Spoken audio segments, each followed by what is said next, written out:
35 years ago, legendary actor and visionary philanthropist Paul Newman founded the Hole in the Wall Gang Camp, a nonprofit organization dedicated to serving children with serious illness and their family members, all free of charge.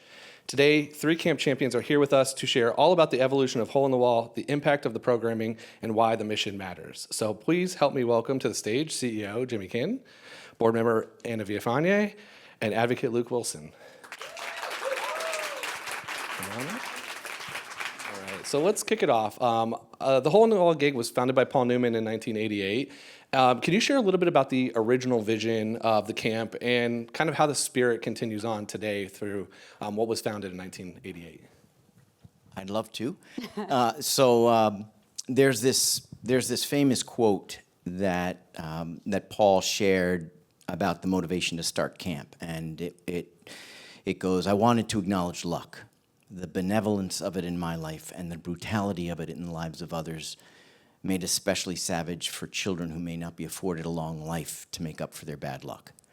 And he was a remarkable man and was keenly aware of being in the right place at the right time, and how fortunate he was. And so Hole in the Wall was his way to pay it forward and recognize that the children that we're so lucky to serve have been dealt a really challenging hand. And so he wanted to level the playing field for these children with cancer, sickle cell, HIV, rare diseases, metabolic mitochondrial disease.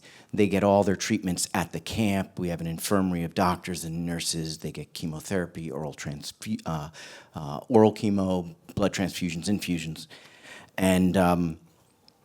And he wanted to just level the playing field and allow them to forget about their illness for a moment and get in touch with being a child again, and in his words, raise a little hell. And he was a really mischievous guy, and it worked so much better than he ever imagined. It started in 1988, and I think what none of us, and I was lucky to be a counselor that first summer, what none of us realized was how profoundly healing it would be for a child to be surrounded by 100 other children who looked like them and who were truly walking their walk.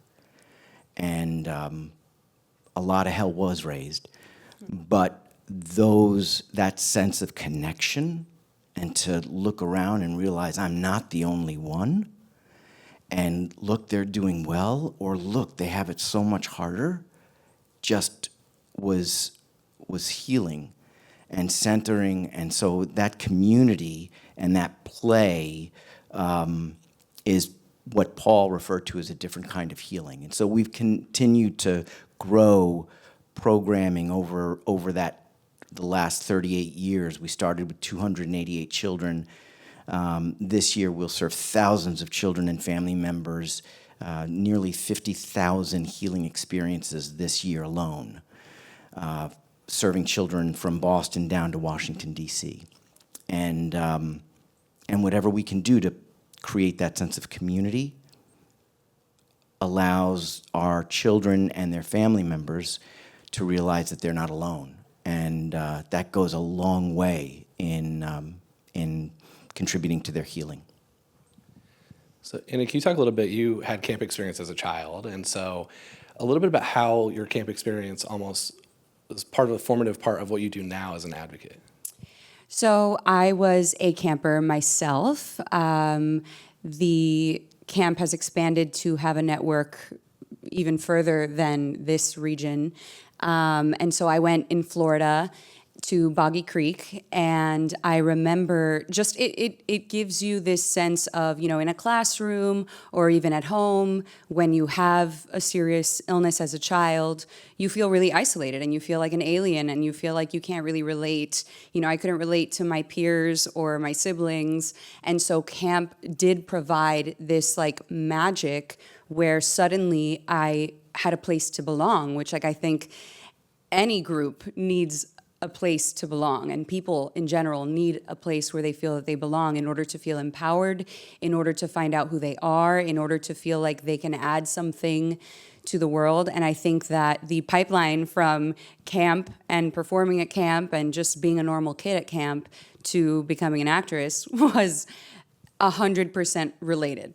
You know, I definitely count it as a part of what gave me a sense of self and a sense of identity, let alone a sense of I have something to add to the world. How do you think about that now as you join the board? Like, how much of that camp comes to current life? I think it's really surreal, that, you know, even moments like this, and even when I first met Jimmy, and the rest of the team and the rest of the board, it's really surreal for me because, again, going back to that sense of feeling empowered, it's like the least I could possibly do is try to give that same experience to other kids because I know exactly what it's like, you know? And I think that, like, my packaging doesn't scream, oh, I was a kid with a serious illness that went to this camp. So I also kind of, like, love that because I think more and more not letting the assumption of what somebody's going through dictate the way that you treat them or the way that you see them or the way that they see themselves as part of society is hugely important, maybe more than ever. So, Luke, you've been a longtime supporter and advocate for the program. How do you see Paul's kind of legacy alive in the camp from the outside looking in at times? Well, I mean, kind of getting back to what Jimmy said, that was always one of the most incredible things about when I first went to the camp and meeting the kids and seeing the counselors as I was kind of wandering around and went to the back of the theater and I read that quote that was up on the wall about the benevolence of luck and how he felt he'd had so much in his life and then the brutality of it in others. And that always really stuck with me, that quote. I mean, I took a picture of it and have written it down just to remember it. But in terms of Paul's legacy, you know, for me, obviously just started as a fan of his movies and, you know, things like HUD and The Hustler and, you know, The Color of Money and The Verdict. You know, he was almost kind of, to me, getting better as he was getting older. And then, you know, he would have been around 60 or 61 when he got the idea for the camp. And, I mean, he had this friend named Bruce Falconer who was an architect in Connecticut, and he died at 52.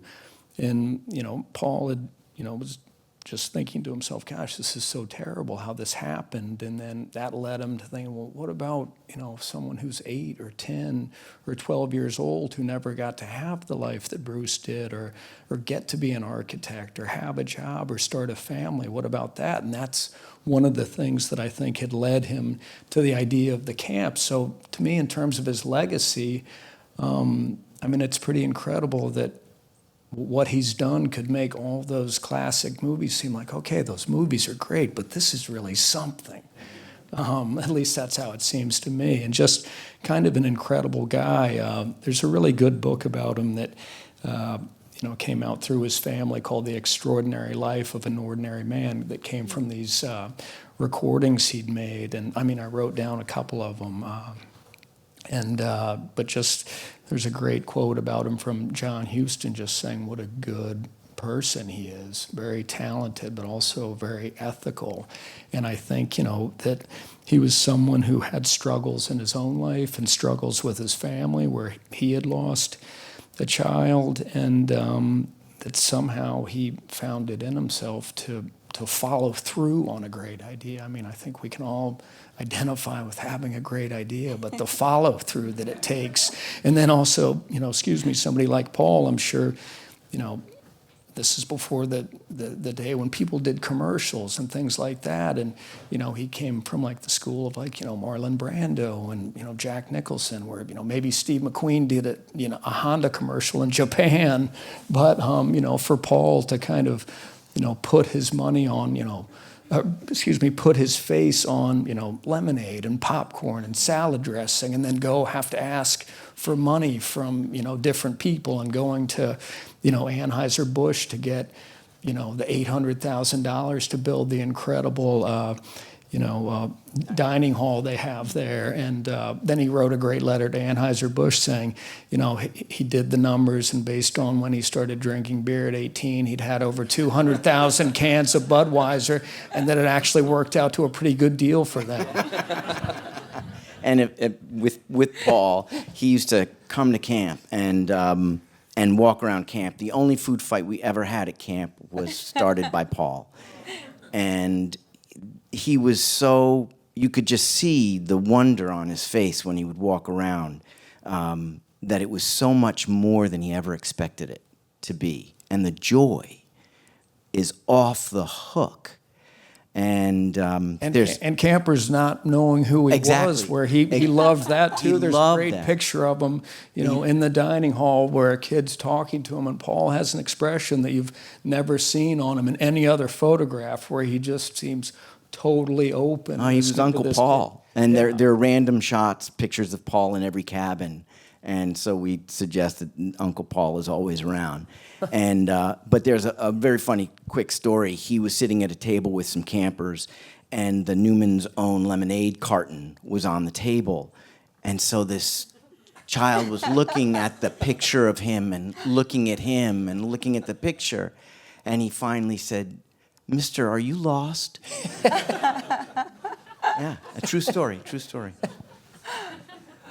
So Luke, you mentioned the architect and design being a piece of this. So Jimmy, can you speak a little bit about how the camp was actually designed to kind of really spark some of that innovation and be centered around the children? Yeah, and the flavor of it is from Butch Cassidy and the Sundance Kid, right? So it's a traditional Western town, but everything needs to be wheelchair accessible, and we need to anticipate on the campus, in the infirmary, with the counselors, what are the physical needs of each child coming in, and they all differ.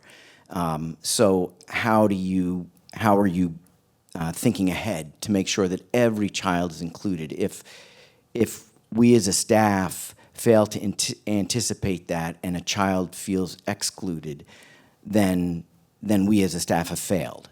So it's got to be, and this was back in 1988, how do we include every single child? So the campus, our pool is heated to 90 degrees throughout the summer. In the middle of August in Connecticut, when it's 100, that pool is 90 degrees. And that's so that children with sickle cell can swim for the first time in their lives.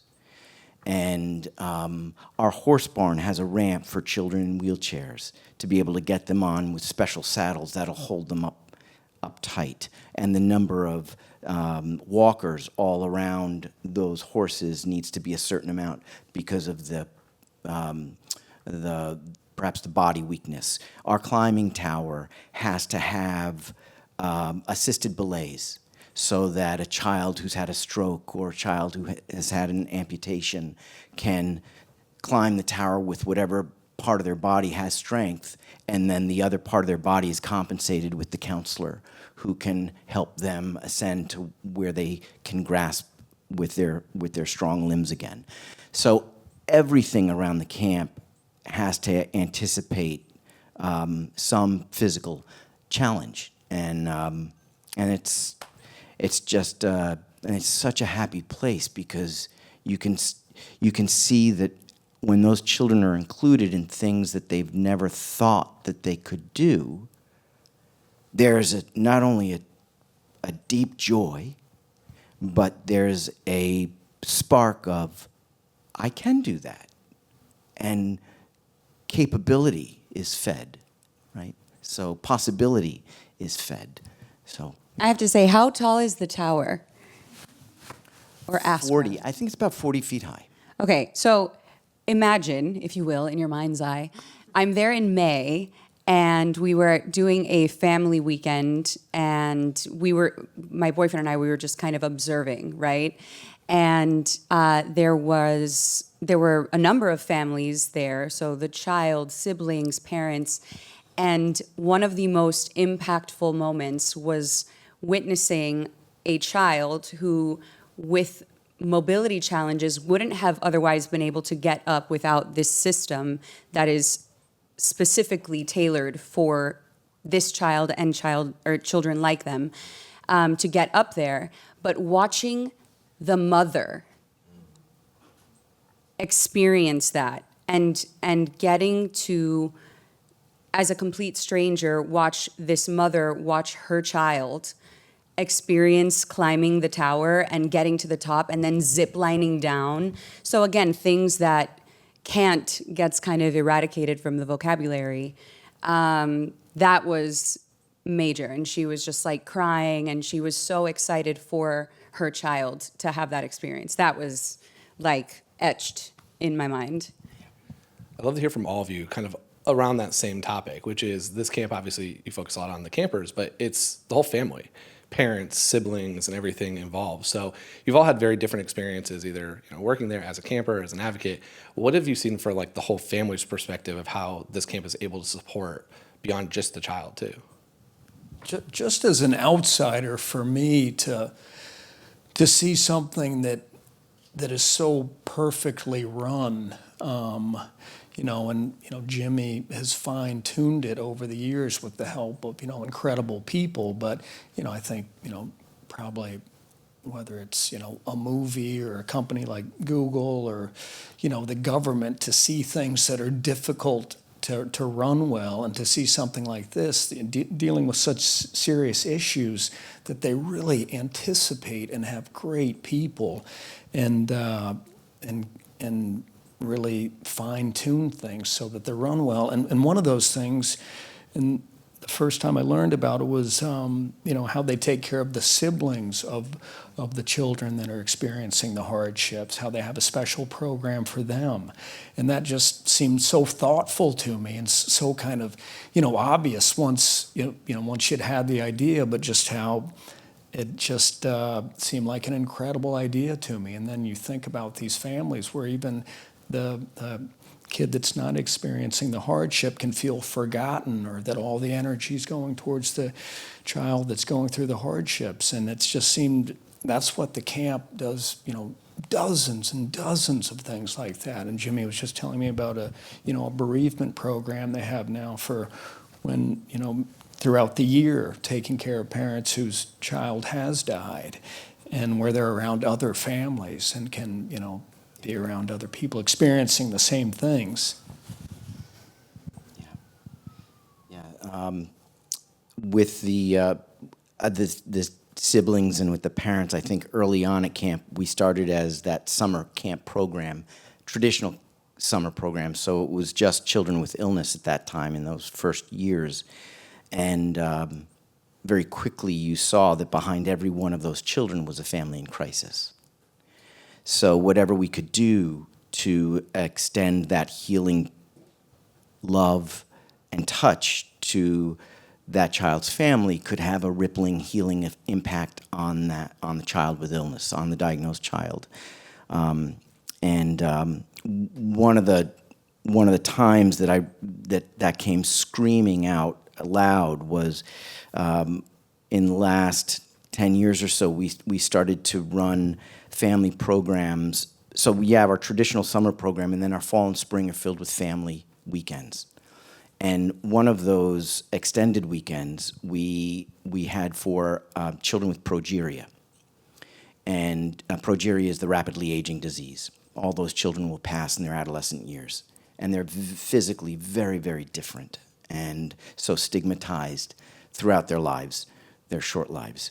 And so we invited families there are only 18 children in the United States with progeria, 250 worldwide.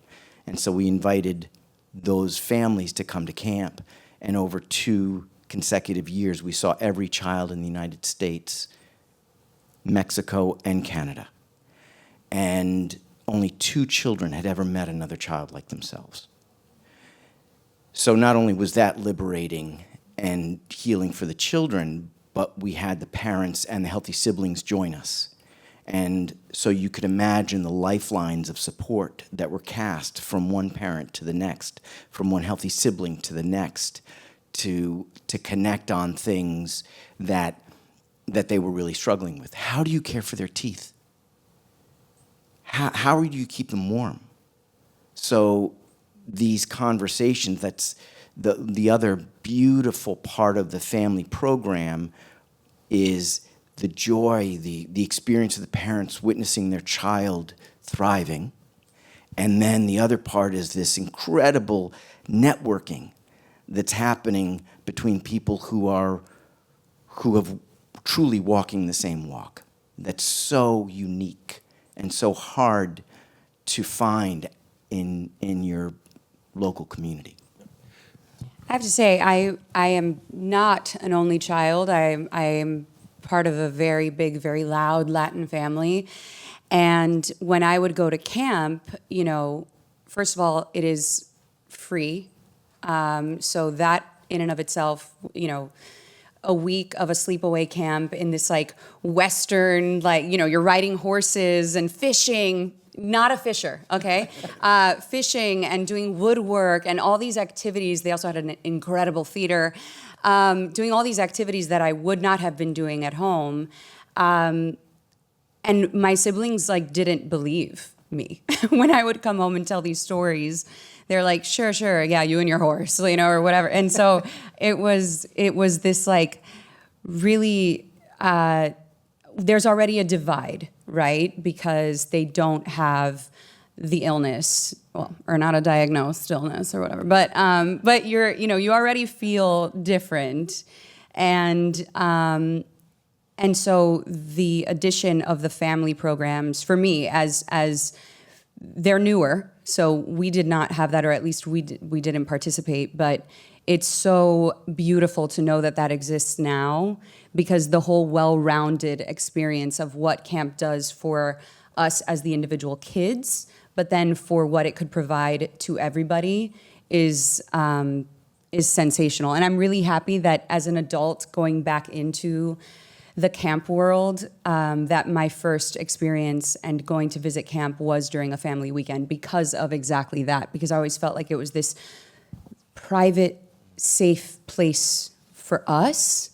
And so the fact that then your family can experience it, can know what you're talking about when you say the tower, when you say, the pool and all these things, it kind of takes it away from being this magical, another isolating experience. It was like Narnia, but it only existed in my head.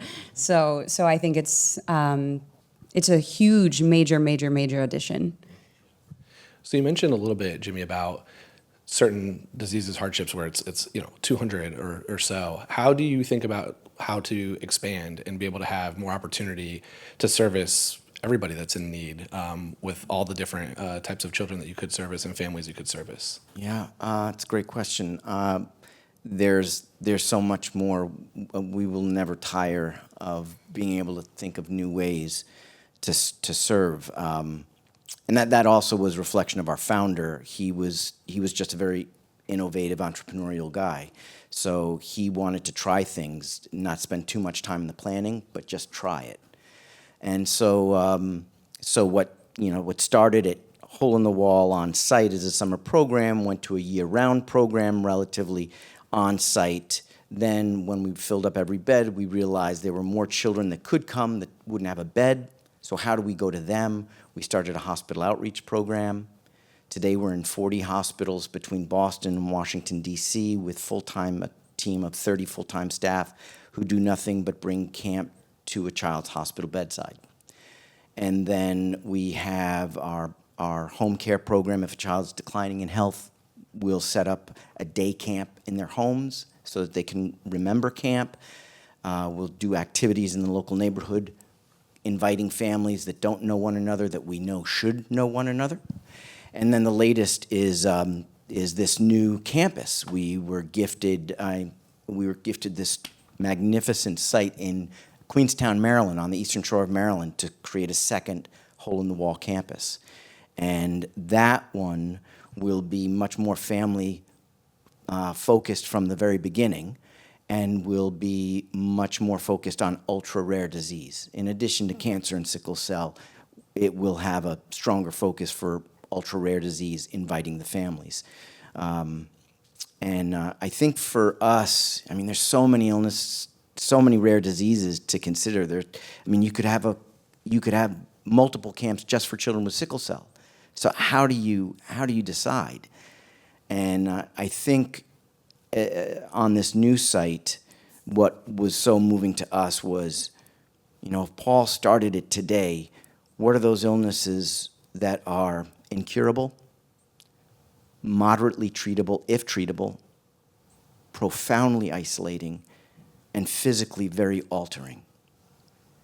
And also be able to give them an experience where the children have the cognitive ability to see the connection and to see the community and leave feeling that sense of normalcy, that sense of connection and community. So there are a number of rare diseases that we're looking forward to serving in Maryland. Very exciting. I want to talk a little bit about advocacy, because one thing that Paul referenced a lot was he was using his celebrity for good. So, Anna, Luke, how does that resonate with you for your involvement in camp? Well, I did write down something that I'd read in the book that I was mentioning. You have great handwriting. Hey, thanks. Well, I just want to read this. It was Paul talking about kind of how it all came together.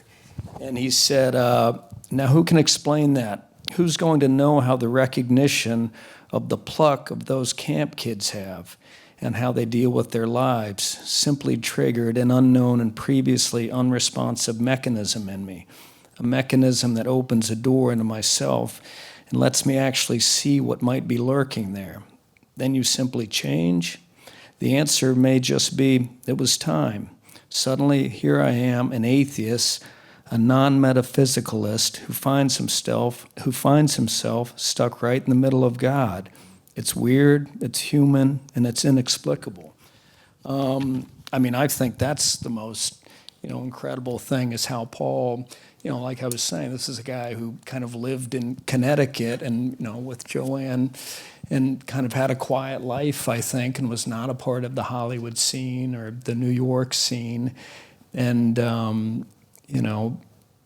a guy that liked to be kind of in the background and really did care about acting, was one of those people that, studied and had taken it very seriously. But then to turn and think, okay, like I was saying, I'll, be on the side of a lemonade, bottle of lemonade and the popcorn and everything. So I think that he recognized the power that, that kind of celebrity can have. He took, a lifetime of work that he took very seriously and then used it somehow to start this other, thing that was so incredible. And one thing I wanted to mention about the camp is, to me, part of what makes it so incredible is you have this, terrible thing moving in one direction, the illness, but then it meets up against, people like Jimmy and the counselors and the kids that have been there, and they're, they hit, and there is an energy that creates, that is created there, and you feel it at the camp just when you or visit there, like me, you can feel an energy, and it is an incredible thing, and can't quite put my finger on it, but yeah, that's kind of my take on it.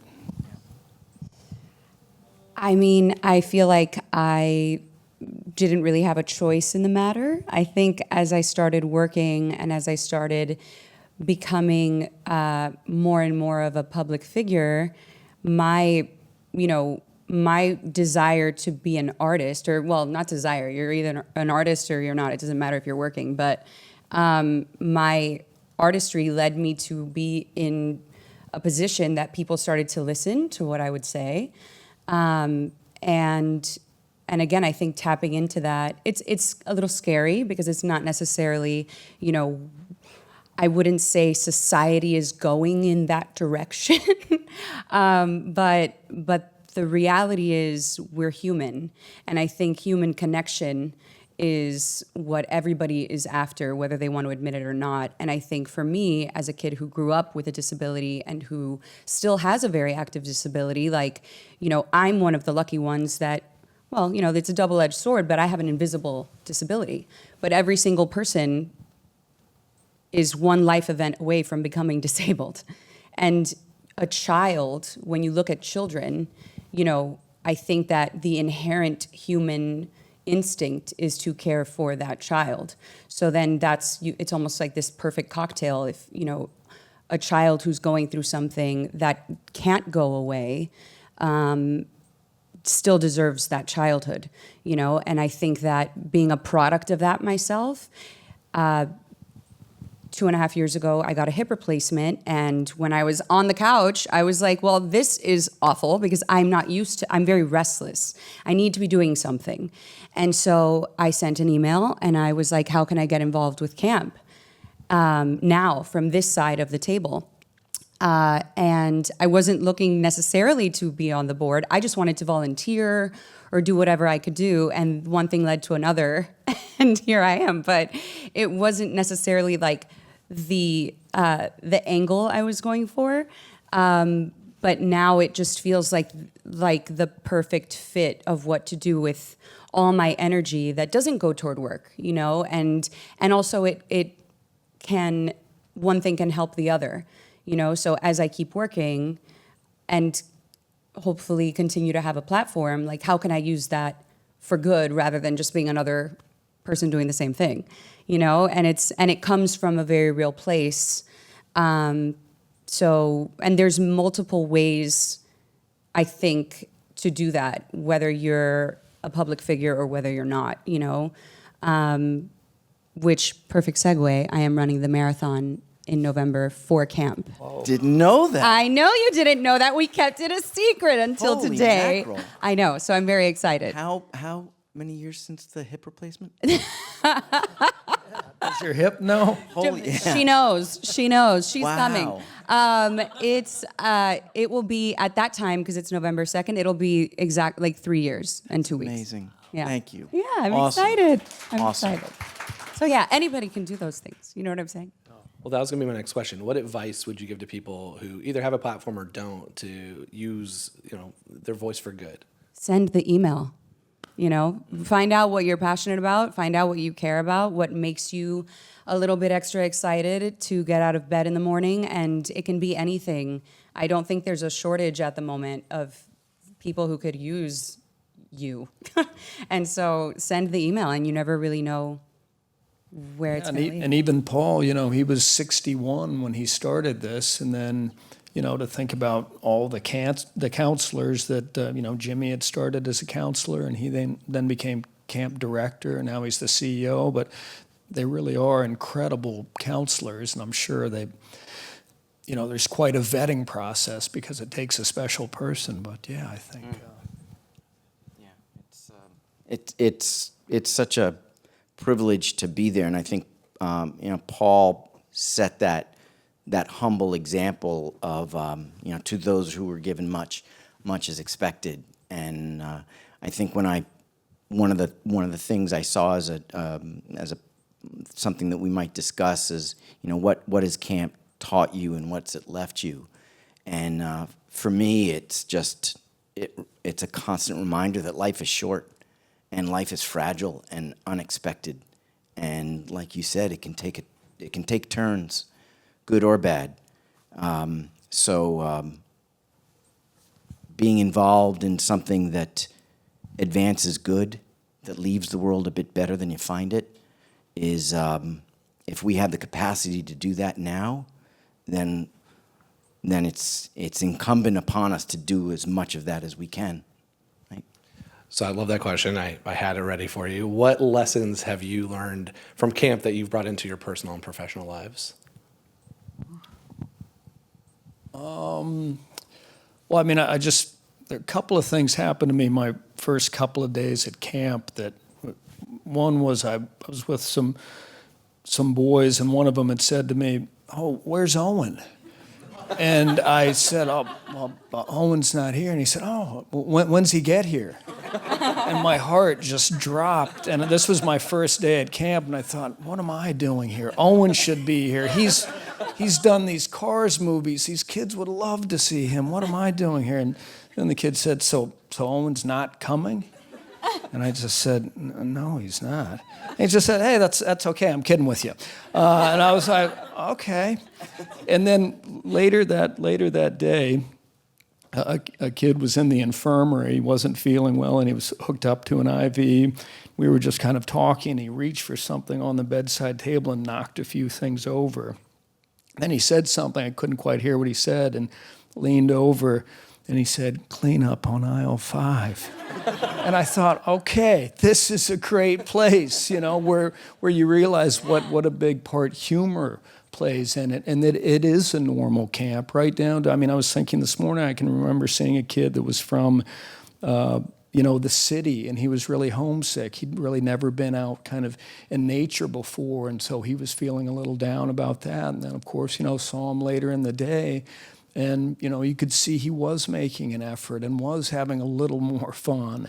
But, yeah, it's incredible in that way. But what was the question? Sorry. Yeah. I think the humor part is how you bring it into your life and professional and personal. Okay, yeah. Well, and for me, it's just I'm always so affected by the time I've spent at camp, and it just can, what Jimmy was saying about, trying to make a difference, anything you can do. But yeah, I what happens at camp just makes everything else kind of pale in comparison. You see so many kind of incredible things and incredible kids and the families. And like I said, there is just an energy when something is being done for the greater good. You can just kind of feel it, and hopefully you can just kind of take a little of that with you to kind of bring it outside the camp. It's deeply centering. I know Paul from the beginning wanted to make sure that the community was involved, because he really, and I can remember him saying this, that if you touch it, you'll leave changed. So anyone who touches it will leave better and inspired and centered and having perspective. I think that the blessing that we get to not only work with the children and the families, but to be reminded on a daily basis that love is the most important thing you can offer, right? That connection, that human connection is the most important thing. And I don't know how much time I'm going to have to connect. So let me just immerse myself in it as much as possible. One of those funny stories, though, how hilarious the kids are. There are so many stories, but I had this one boy who came into the cabins. I was volunteering for the summer, and he came into the cabin. His mom came in. He was sullen and limping, and walked into his camper room and was taking his stuff out of the luggage, and Mom pulled me aside. He's been in the hospital for the last 3 months. He's just really down, so just be gentle with him, right? And hopefully he'll, perk up. So he unpacked everything by his bed, and he came out to the common room, and I said, would you like to play a game? And he said, well, what games do you have? I said, what about Monopoly Deal? And he looked at me with this smirk, and he said, I'm going to play you like a violin. And he did. He destroyed me. But it's so in there. And that's like when people hear about the camp and they think it must be a sad place, the joy that you unlock is, truly a privilege to witness it. Still kids being kids. So for anybody that's here or watching, what is your advice on if they want to get involved, if they want to know somebody who would be a camper? What's the best way for somebody to learn more and stay involved? We take hundreds, if not thousands, of volunteers a year. So you can be volunteering at the camp for a week. You can be volunteering for weekends. You could be volunteering in the hospitals. You could be volunteering at local community events. So please, what would we say? 2,000 volunteers are involved in camp in some capacity annually. So if there's any inclination to be part of the part of that interaction with families or with the children, go to the website, holeinthewallgang.org, and please look at volunteering. And I just need to plug, in my role, we are a nonprofit, and Newman's Own, as generous as Newman's Own is, there's this significant misconception that Newman's Own underwrites the camp. And we are one of many charities that Newman's Own supports. So thousands, 15, 20,000 donors a year will help us to extend programming for those 50,000 experiences. So if there's anything you can do, run a marathon. If she can run marathons, come on. In high heels, I heard. Not these. So please be a part of the community. It's a really enriching place. May I read one more Paul quote? Just and this goes back to an earlier question, but I really love this. I've always questioned my charitable impulses. I don't know how altruistic they really are, or how generous or Christian or anything really. The only thing I can say readily in my defense is that I do them, and that's better than not doing them. And that to me seemed so kind of humble considering what he's done, but it kind of goes back to what you were saying, just to try and do it no matter how you feel, inside, or what you think your motivations may be, to just, try and get it done. I love that. So we're going to open up to audience questions. So if you want to line up, please line up both sides. While people are lining up, I've got some very fun, simple questions for you all. So I'm going to ask both of them before. So Anna, what's your favorite camp song? And then Luke, what of all the characters you've played, who would be the best and worst camp counselor? Stars in the Sky. Stars in the Sky is okay. Stars in the Sky. I mean, I've played so many screw-ups. I don't know that any of them should really be at camp. I'm always on my best behavior at camp. I mean, I did play one coach in this movie, 12 Mighty Orphans, that was a true story that he'd probably do well at camp. But thank you for asking. I know it's something I should work on. Yeah. Hi, I'm Roya. Thank you all so much for being here and for the work you do. My mom is Paul Newman's #1 fan, largely because of the philanthropic work he does. We exclusively bought his lemonade, and she would tell us every time, a portion of the profits go to his camp. So I grew up knowing about that. And my question is, how do the children get accepted to the camp? Is there an application process? I'm sure you can't take everybody as much as you'd love to. So what is that process like? Yeah, so we have relationships with hospitals up and down the Eastern Seaboard. And sometimes, like for our service to children with sickle cell, we'll connect with various sickle cell clinics. And each clinic is serving Children's Hospital of Pennsylvania will have 800 children in their service. And they will recommend 20 to come to Hole in the Wall. So sometimes those applications are submitted by the social workers and the families. And sometimes they're independent. So if you're being treated for cancer, your oncologist may know about Hole in the Wall. Your nurse may know about Hole in the Wall and recommend to the family, you should really think about this place. They'll keep the child safe, and it really can be life-changing. So individual doctors or clinics. Okay, thank you. Yeah, thank you. Hi, I'm Abby. Thank you so much for being here. So I've had the incredible privilege of being a part of Double H Ranch for the past almost 20 years in various capacities, yeah. And one of those ways is a counselor. So I have two questions. The first is, when did you decide that you wanted this to be not only a part of the rest of your life, but your career? And then secondly, I would love to hear your favorite memory from being a counselor.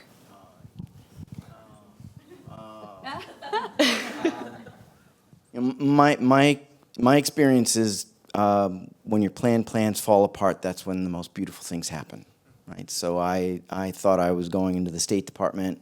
There was a time I thought I was going to go into medicine, and then it all shifted. So I don't know. Camp is. I mean, if I can pull in that front path, as I'm sure you do at Double H, and you get chills up your back. you know you still got more. Yet you still have more to give. So that's been my story and favorite camper story. I mean, they range, but I'm the one that sticks out immediately that I share with our staff every year, our new staff every year, is about a young man who's one of my campers who I grew very close to. He had hemophilia and HIV, and when he was dying, I would go see him every 2 weeks, and he would always talk about coming back to camp, and I was like, I knew that wasn't going to happen. And then shortly before he passed, he shared with me some extraordinary experiences he was having, and so that was mind blowing, and that his last wish was to be buried in a staff shirt, because he knew he was never gonna get back to camp to be on staff. So that just to me speaks of the impact, you know, and the privilege. I mean, it's, as I share with our staff, that shirt is your admission ticket into some of the most memorable experiences that you'll ever have. So, that's it's not a hilarious one, but it is deep for me. Thank you so much. Hi, I'm Monica. I just wanted to first commend you for your work. I myself am a cancer survivor, so I know how important and crucial these types of programs are. So just thank you for making it happen for kids. My question is kind of around staffing and how you navigate going around staffing the camp. And specifically why I ask is when I was, a cancer patient, I really loved relating to people, whether they had been through something similar. Obviously, they have the kids that have the same diagnoses as them. But are you ever intentional with hiring counselors or other staff who've been through an illness or currently going through an illness and are able to work at the camp? Yeah, that's a really important part of camp, is developing our campers, because there's no one better to comfort a homesick child at their bedside than someone who said, I used to sleep in that bed right over there. So our staff, our summer staff will hire about 90 seasonal staff that stay with us all summer long, and then about 400 volunteers who come throughout the summer. Of those 90 staff, we fluctuate between, this year will be about 25%, last year was 40%, of those summer staff are former campers. So there's a real dedication to that. And on our year-round staff, about 10% of our 100 full-time staff are former campers. So that's a really great, a meaningful thing to be able to not only see them really thrive and flourish, but then also to be paying it forward, Awesome, thank you. And good luck to you for the marathon. It's a really awesome experience, so it will be great. Thank you. We have some live questions. Can we pull them up? No? Oh, wow. We can read them. Okay. I can read them too, or I have some professional actors here if you want to be Greg, if anyone wants to be Greg. Take it away, Greg. Greg Price here. I don't have a question. I just want to add that as a former camper and longtime volunteer, Hole in the Wall is quite literally my favorite place in the world, and everyone watching should sign up to volunteer. I'm happy to chat with anyone about my experience there, and hi, Jimmy. Hello, You Greg. booked it. I think we have one more. All right. Ready? Caroline. I'm a former camper who attended Victory Junction and Roundup River Ranch. I'm old enough to remember when the whole network was named Hole in the Wall. I'm super grateful for my experience. I'd be interested to know how you think former campers particularly can best support the network and camps. Send the email. I think, Caroline, your Victory Junction is our camp in North Carolina, and Roundup River Roundup River Ranch is in Colorado. I mean, you've walked the walk, so I would get involved with the volunteering. I think being an ambassador is really important, and no one can talk about that experience like you can, Anna. So, Caroline, I would just find out ways to be able to share your experience for camp, because it's going to help Victory Junction and Roundup River Ranch. In your writing, we put out newsletters all the time. People are always looking for great content on social media, so being able to share your experience would be really important. And I think for all the camps, I was just in a summit with all the camp CEOs from around the world, and they were talking about a desire to really develop alumni programs at each one of their camps. So you could really lead that charge for either one of those camps, Caroline. Amazing. Thank you all for being here and sharing its incredible stories and giving us the time. And thanks everyone for watching and being here. Thanks, Mike. Thank you, Mike.